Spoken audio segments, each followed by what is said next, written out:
വഇന്നല്ലാഹ Amaryl മുഅ്മിനീന ബിമാ അമറ ബിഹിൽ മുർസലീൻ. പ്രവാചകന്മാരോട് മുർസലീങ്ങളോട് അല്ലാഹു കൽപ്പിച്ചതാണ് മുഅ്മിനീങ്ങളോടും അല്ലാഹു കൽപ്പിക്കുന്നത്. എന്താണ് പ്രവാചകന്മാരോട് കൽപ്പിച്ചത്?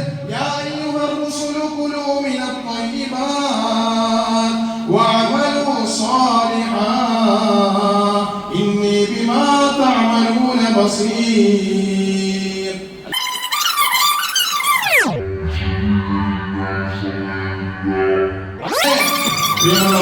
മനുഷ്യന്റെ ശരീരത്തെയും ആത്മാവിനെയും ഒരുപോലെ സ്വാധീനിക്കുന്ന ഒരു വിഷയമാണ് ഭക്ഷണം എന്നുള്ളത്. നാം കഴിക്കുന്ന ഭക്ഷണം, നാം കഴിക്കുന്ന ആഹാരം, അത് വലിയൊരു വിഷയമാണ്. പലപ്പോഴും നമ്മുടെ ദുആ സ്വീകരിക്കപ്പെടാതിരിക്കുന്നത്, നമ്മുടെ അമൽ സാലിഹാത്തുകൾ സ്വീകരിക്കപ്പെടാതിരിക്കുന്നത് ഈ ഭക്ഷണത്തിന്റെ ഒരൊറ്റ കാരണത്തിന്റെ പേരിലായിരിക്കും. പലരും പറയാറുണ്ട്, ഒരുപാട് ഞാൻ ദുആ ചെയ്യുന്നുണ്ട്, ഞാൻ ഒരുപാട് നമസ്കരിക്കാറുണ്ട്, ദുആ ചെയ്യാറുണ്ട്, എന്റെ ദുആയൊന്നും അല്ലാഹു സ്വീകരിക്കുന്നില്ല, എന്നെ ഇപ്പോഴും ദുരന്തത്തിലാണ് ഞാൻ ജീവിക്കുന്നത്, എന്റെ പ്രയാസങ്ങളും പ്രശ്നങ്ങളും അല്ലാഹു മാറ്റി തരുന്നില്ല. സഹോദര, ചിന്തിക്കണം, നീ കഴിച്ച ഭക്ഷണം ഹലാലാണോ ഹറാമാണോ എന്ന്.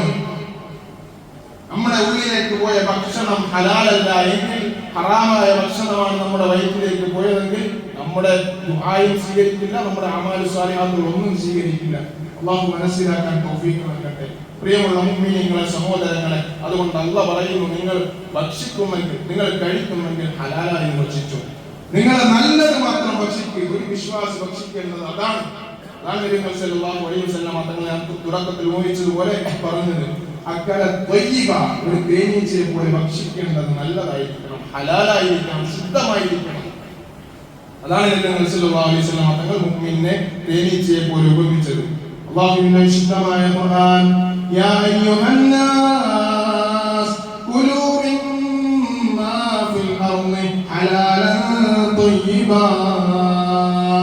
മാനവരാശിയെ മുഴുവനും വിളിച്ചുകൊണ്ട് അല്ലാഹു പറയുകയാണ്, മുഅ്മിനീങ്ങളോട് മാത്രമല്ല, സത്യവിശ്വാസികളോട് മാത്രമല്ല, ലോകത്തുള്ള മുഴുവൻ മനുഷ്യരെയും അല്ലാഹു വിളിച്ചിട്ട് പറയുകയാണ്, യാ അയ്യുഹന്നാസ്, അല്ലയോ മനുഷ്യരെ, ജനങ്ങളെ, കുലൂ മിമ്മാ ഫിൽ അർളി ഹലാലൻ ത്വയ്യിബാ. നിങ്ങൾ ഭൂമിയിലുള്ളവയിൽ നിന്ന്, നിങ്ങൾക്ക് ഭൂമിയിൽ നിന്ന് കിട്ടിയതിൽ നിന്ന് നിങ്ങൾ ഹലാലായത് മാത്രം ഭക്ഷിക്കണേ.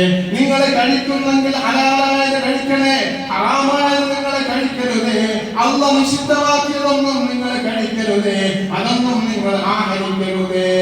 ത്വയ്യിബാ, ശുദ്ധമായതിനെ ആയിരിക്കണം നിങ്ങൾ കഴിക്കേണ്ടത്, നല്ലതിനെ മാത്രമായിരിക്കണം നിങ്ങൾ കഴിക്കേണ്ടത്. വൃത്തിയില്ലാത്തത് നിങ്ങൾ കഴിക്കാൻ പാടില്ല, എക്സ്പയറി ആയത് നിങ്ങൾ കഴിക്കാൻ പാടില്ല, ശരീരത്തിന് ഹാനികരമായത് നിങ്ങൾ കഴിക്കാൻ പാടില്ല, ആരോഗ്യത്തിന് ഹാനികരമായത്, കുഴപ്പമുണ്ടാക്കരുത്, കഴിക്കരുതേ സഹോദര, കഴിക്കരുതേ മനുഷ്യ. അല്ലാഹു മനുഷ്യന്മാരെ, ലോകത്തുള്ള മുഴുവൻ ആളുകളെയും വിളിച്ചുകൊണ്ട് പറയുകയാണ്, നിങ്ങൾ കഴിക്കുന്നെങ്കിൽ അല്ലാഹു അനുവദിച്ചത് മാത്രം കഴിക്കണേ, നല്ലത് മാത്രം ഭക്ഷിക്കണേ. അല്ലാഹുവിന്റെ ഓർഡർ, ولا تتبعوا خطوات الشيطان. നിങ്ങൾ പിശാചിന്റെ കാലടികളെ പിൻപറ്റാൻ പാടില്ല. പിശാച് പറഞ്ഞു തരും, ഇത് ഹലാലാണ്, കഴിച്ചോ കുഴപ്പമില്ല. ഹറാമായതിനെ നോക്കിയിട്ട് പിശാച് പറയും, ഇത് കുഴപ്പമില്ല, നിനക്ക് കുറച്ച് കഴിച്ചാൽ പ്രശ്നമില്ല സഹോദര, കുറച്ചൊക്കെ കഴിക്കുന്നതിന്റെ പേരിൽ കുഴപ്പമില്ല. ഇത് മുസ്ലിമിന്റെ പേരുള്ള ഹോട്ടലാണ്, ഇത് മുസ്ലിം മതത്തിലാണെന്നൊക്കെ പിശാച് പറഞ്ഞു തരും, മനസ്സിൽ ഇട്ട് തരും. സഹോദര, ഒരിക്കലും അല്ലാഹു ഹറാമാക്കിയതിനെ നമ്മുടെ മനസ്സുകൊണ്ട് ഹലാലാക്കി കഴിക്കാൻ പാടില്ല. അതുകൊണ്ട് വലാ തത്തബിഉ ഖുതുവാതിശ് ശൈത്താൻ, പിശാച് നിങ്ങളെ ചതിക്കും, പിശാചിന്റെ കാലടികളെ നിങ്ങൾ പിൻപറ്റാൻ പാടില്ല. അല്ലാഹു ഹലാലാക്കി തന്നതിനെ ഹറാമാക്കാനും പാടില്ല. അല്ലാഹു ഒരുപാട് വിഷയങ്ങൾ ഹലാലാക്കി തന്നിട്ടുണ്ട്, അതിനെ ഹറാം എന്ന നിലയിൽ മാറ്റി നിർത്താനും പാടില്ല. ഇന്നഹു ലകും അദുവ്വുൻ മുബീൻ, പിശാച് നിങ്ങളുടെ പ്രത്യക്ഷ ശത്രുവാണെന്ന് വിശുദ്ധമായ ഖുർആൻ പഠിപ്പിക്കുകയാണ്. പിശാച് നമ്മുടെ ശത്രുവാണ്, വിശ്വാസിയുടെ ശത്രുവാണ്. അവൻ നമ്മളെ എങ്ങനെയെങ്കിലും പരാജയപ്പെടുത്താനേ നോക്കൂ. പിശാച് മനസ്സിലിട്ടേ കുഴപ്പമില്ല, കഴിച്ചോ പ്രശ്നമില്ല, അതൊന്നും വിഷയമുള്ള കാര്യമില്ല, കുറച്ചൊക്കെ കഴിക്കാൻ നമ്മളെ വിളിച്ചു തരും. സഹോദര, പാടില്ല. ഹലാലായി അല്ലാഹു ഹലാലാക്കിയത് മാത്രം നാം ഭക്ഷിക്കാൻ തയ്യാറാവണം. അതുപോലെ തന്നെ ഇതിൽ പറഞ്ഞു ത്വയ്യിബ, ശുദ്ധമായത്, വൃത്തിയുള്ളത്. എക്സ്പയർ ചെയ്യാതെ ഡേറ്റ് കഴിഞ്ഞത് അല്ലെങ്കിൽ വൃത്തിയില്ലാത്തത് നമ്മൾ ശ്രദ്ധിക്കേണ്ട ഒരു വിഷയമാണ്. അതുകൊണ്ട് ഭക്ഷിക്കുന്നത് നല്ലത് ഭക്ഷിക്കുക. അള്ളാഹു തൗഫീഖ് നൽകി അനുഗ്രഹിക്കുമാറാകട്ടെ. ചില സമയങ്ങളിൽ പിശാച് നമ്മളെ വഴിക്കെടുക്കാൻ വേണ്ടി പരിശ്രമിക്കും. അതുകൊണ്ട് പിശാചിന്റെ കാലടികളെ നാം പിൻപറ്റാൻ പാടില്ല. പ്രവാചകൻ സല്ലല്ലാഹു അലൈഹി വസല്ലം തങ്ങളുടെ അടിവരയിടുന്നത് വിശ്വാസി അക്കലത്വയിലായിരിക്കണം. അതായത് ശുദ്ധവും ഹറാമല്ലാത്തത് മാത്രമേ ഒരു വിശ്വാസിയായ മനുഷ്യൻ ഭക്ഷിക്കാവൂ. അങ്ങനെ ഭക്ഷിച്ചാൽ മാത്രമേ ഒരു മനുഷ്യന്റെ ജീവിതം, ഒരു മുഅ്മിനിന്റെ ജീവിതം തേന്മധുരമുള്ളതായി മാറൂ. ഹലാലാണോ എന്നൊന്നും അന്വേഷിക്കാറില്ല. പഠിച്ചിട്ട് പണം എടുത്തിട്ടാണോ ലോൺ എടുത്തിട്ടാണോ ഇവന് ആഹാരം കൊടുക്കുന്നത്, കല്യാണം നടത്തുന്നത് ഒന്നും ചിന്തിക്കാറില്ല. പോയി കല്യാണത്തിന് പോകുന്നു, വെട്ടുന്നു, തിരിച്ചു പോകുന്നു. സഹോദര, ചിന്തിക്കണം. നമ്മുടെ ശരീരത്തിന്റെ ഉള്ളിലേക്ക് പോകുന്ന ആഹാരം അത് ഹലാലാണോ ഹറാമാണോ എന്ന് വ്യക്തമായി മനസ്സിലാക്കിയിരിക്കണം. അവിടെ നിന്ന് ആഹാരം കഴിച്ചാൽ, അവിടെ നിന്ന് നീ ഭക്ഷണം കഴിച്ചാൽ നിന്റെ ദുആയും നിന്റെ അമൽ സ്വാലിഹാത്തുകളും സ്വീകരിക്കപ്പെടാതെ പോകാൻ അത് കാരണമായി മാറും. അള്ളാഹു മനസ്സിലാക്കാൻ തൗഫീഖ് നൽകി അനുഗ്രഹിക്കുമാറാകട്ടെ.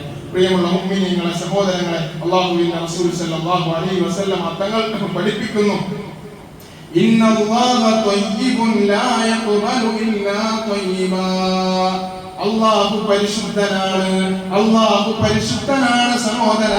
അതുകൊണ്ട് അല്ലാഹു സ്വീകരിക്കുന്നത് പരിശുദ്ധമായത് മാത്രമായിരിക്കും. നമ്മളിൽ നിന്ന് അല്ലാഹു സ്വീകരിക്കുന്നത് പരിശുദ്ധമായി മാത്രമായിരിക്കും.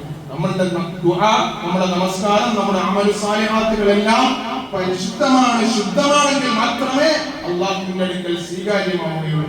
വഇന്നല്ലാഹ അമറൽ മുഅ്മിനീന ബിമാ അമറ ബിഹിൽ മുർസലീൻ. പ്രവാചകന്മാരോട്, മുർസലീങ്ങളോട് അല്ലാഹു കൽപ്പിച്ചതാണ്. മുഅ്മിനീങ്ങളോടും അല്ലാഹു കൽപ്പിക്കുന്നത് എന്താണ്? പ്രവാചകന്മാരോട് കൽപ്പിച്ചത് യാ അയ്യുഹർ റസൂലു കുലൂ മിനത് ത്വയ്യിബാത് വഅമലൂ സാലിഹാ ഇന്നി ബിമാ തഅമലൂന ബസീർ. അല്ലയോ പ്രവാചകന്മാരെ, നിങ്ങൾ നല്ലത് മാത്രം ഭക്ഷിക്കണേ, നിങ്ങൾ ഹലാലായത്, നിങ്ങൾ ത്വയ്യിബായത് മാത്രം ഭക്ഷിക്കണേ എന്ന് വിശുദ്ധ ഖുർആൻ. വിശദീകരിക്കാൻ സമയമില്ല. അതേ വാചകം, അതേ ഉള്ളടക്കം ഉൾക്കൊള്ളുന്ന വാചകം അല്ലാഹുവിന്റെ ഖുർആനായിട്ട് മറ്റൊരു സ്ഥലത്ത് പറയുകയാണ്, യാ അയ്യുഹല്ലദീന ആമനൂ, വിശ്വാസികളെ, കുലൂ മിൻ ത്വയ്യിബാതി മാ റസഖ്നാകും, നിങ്ങൾക്ക് നാം നൽകിയതിൽ നിന്ന് നിങ്ങൾ നല്ലത് മാത്രം ഭക്ഷിക്കണേ, ഹലാലായത് മാത്രം ഭക്ഷിക്കണേ, അനുവദിക്കപ്പെട്ടത് മാത്രം ഭക്ഷിക്കണേ എന്ന് വിശുദ്ധമായ ഖുർആൻ. പ്രവാചകന്മാർക്ക് ഏതാണോ പറഞ്ഞത്, പ്രവാചകന്മാർക്ക് ഒരു ഭക്ഷണത്തിന്റെ വിഷയത്തിൽ ഇളവ് കൊടുത്തില്ല എങ്കിൽ സാധാരണക്കാരായ നമ്മൾക്ക് വിശ്വാസികൾക്ക് അല്ലാഹു ഇളവ് തരുമോ? സഹോദര, മനസ്സിലാക്കണം. പ്രവാചകന്മാരോട് കൽപ്പിച്ച അതേ കൽപ്പന മുഅ്മിനീങ്ങളെ നിങ്ങളും പ്രവാചകന്മാർ കഴിച്ചതുപോലെ ശുദ്ധിയായത്, ത്വയ്യിബായത്, ഹലാലായത് മാത്രം ഭക്ഷിക്കണം. ഇതിനുശേഷം നബി സല്ലല്ലാഹു അലൈഹി വസല്ലം തങ്ങൾ ഒരു മനുഷ്യനെ കുറിച്ച് പറയുകയാണ്, തുമ്മ ദകറ റജുല യുഖീലു സഫർ.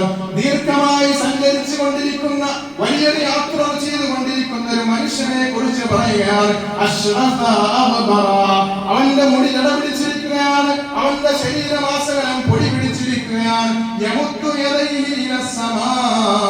അല്ലാഹുവിന്റെ സമക്ഷത്തിലേക്ക് കൈയുയർത്തിക്കൊണ്ട് അവൻ ദുആ ചെയ്യുകയാണ്, യാ റബ്ബി യാ റബ്ബി, അല്ലാഹുവേ, എന്റെ പ്രശ്നങ്ങൾ, എന്റെ പ്രയാസങ്ങൾ, എന്റെ ബുദ്ധിമുട്ടുകൾ, എന്റെ ദുരിതങ്ങൾ നീ മാറ്റി തരണേ എന്ന് അല്ലാഹുവിന്റെ സമക്ഷത്തിലേക്ക് ദുആ ചെയ്യുന്നു. പക്ഷേ അവന്റെ ദുആ സ്വീകരിക്കപ്പെടുന്നില്ല.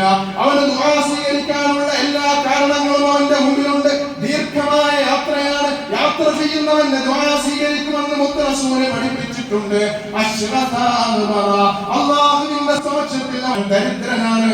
അവൻ മുടിയെല്ലാം ജടപിടിച്ച് അവന്റെ ശരീരമാസകലമെല്ലാം പൊടി പിടിച്ചിരിക്കുകയാണ്. അല്ലാഹുവിന്റെ മുമ്പിൽ വിനയാന്വിതനായിക്കൊണ്ട് അതാ അല്ലാഹുവിന്റെ സമക്ഷത്തിൽ കൈയുയർത്തുകയാണ്. അവന്റെ സമക്ഷത്തിലേക്ക് കൈയുയർത്തി കഴിഞ്ഞാൽ, അങ്ങനെ ദുആ ചെയ്തു കഴിഞ്ഞാൽ ഉത്തരം കൊടുക്കാതിരിക്കുന്നത് അല്ലാഹു ലജ്ജിക്കുന്ന വിഷയമാണെന്ന് പ്രവാചകൻ പഠിപ്പിച്ചിട്ടുണ്ട്.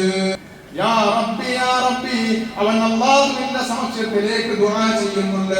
ദുആ സ്വീകരിക്കാനുള്ള എല്ലാ കാരണങ്ങളും ഉണ്ട്. പക്ഷേ വമത്അമുഹു ഹറാം വമൽബസുഹു ഹറാം, അവന്റെ ഉള്ളിലേക്ക് പോയ ഭക്ഷണം ഉണ്ടല്ലോ സഹോദര, അത് ഹറാമാണ്, അത് നിഷിദ്ധമായതാണ്. അവന്റെ വസ്ത്രം ഹറാമായതാണ്, അല്ലാഹു നിഷിദ്ധമാക്കിയതാണ്. അതിന്റെ പേരിൽ പിന്നെ എങ്ങനെയാണ് അവന്റെ ദുആ സ്വീകരിക്കപ്പെടുക എന്ന് മുഹമ്മദ് മുസ്തഫ സല്ലല്ലാഹു അലൈഹി വസല്ലം വളരെ ഗൗരവമുള്ള വിഷയമാണ്. നമുക്ക് വിശദീകരിച്ചു പോകാൻ സമയമില്ല.